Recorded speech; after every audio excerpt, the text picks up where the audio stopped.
राधा वल्लभ श्री हरिवंश महाराज जी आपके बल से ये शरीर विवाह नहीं करेगा, आजीवन ब्रह्मचर्य पालन करने और प्रियालाल की प्राप्ति करना चाहते हैं। गुरुदेव, स्त्री शरीर को क्या सावधानी रखनी चाहिए ब्रह्मचर्य और भगवत प्राप्ति में? हाँ, अपने माता पिता के सानिध्य में रहे और कभी भी किसी भी पुरुष का किसी भी तरह से संग एकांतिक न स्वीकार करे, चाहे रिश्तेदार हो चाहे नातेदार हो, कभी एकांतवास न होने पावे।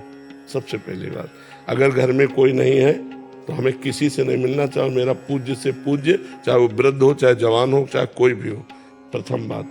दूसरी बात, अपने द्वारा किसी भी तरह की गंदी हरकत नहीं करनी।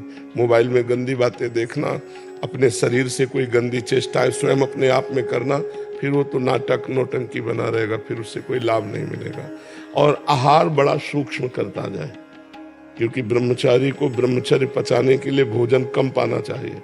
कम भोजन पाने से ऊर्जा शक्ति बढ़ती है, दैवी शक्ति बढ़ती है।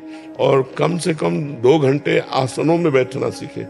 आसन, पद्मासन, सिद्धासन, इनमें बैठना आता है तुम्हें लगाना? किसी से पूछ लेना, क्योंकि आसनों में बैठना आवश्यक है, तभी ब्रह्मचर्य पचेगा, नहीं तो फिर उद्दंडता आ जाएगी। आसनों में बैठने से कष्ट होता है। दाईं एड़ी को पकड़ करके बाईं जांग पे ऊपर चढ़ाओ, नाभि के पास चढ़ाओ, अभी चढ़ाओ। फिर बाईं को पकड़कर दाईं की तरफ ऊपर चढ़ाओ। चढ़ गए?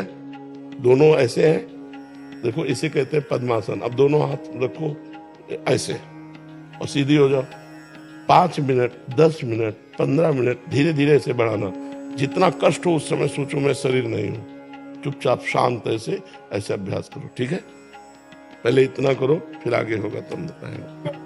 और मासिक में 3 दिन तक कोई नियम कोई नियम तुम्हारे लिए नहीं। जो ब्रह्मचारी उसके लिए मासिक का कोई महत्व नहीं। अपनी दिनचर्या, ये मासिक धर्म का निषेध उनके लिए जो मतलब गृहस्थ धर्म का प्रयोग करते हैं या जो व्यभिचार करते हैं। जो ब्रह्मचारी वो परम पवित्र हर समय रहता है। स्नान कर लिया, वस्त्र आदि से शरीर को सुरक्षित रखा, अपनी साधना में। तुम्हारे लिए कोई नियम नहीं। सेवा कर सकते हैं? हाँ, बिल्कुल कर सकते हैं। स्नान किया, रज लगाया, ब्रह्मचर्य के लिए केवल विधान है, अन्य के लिए नहीं।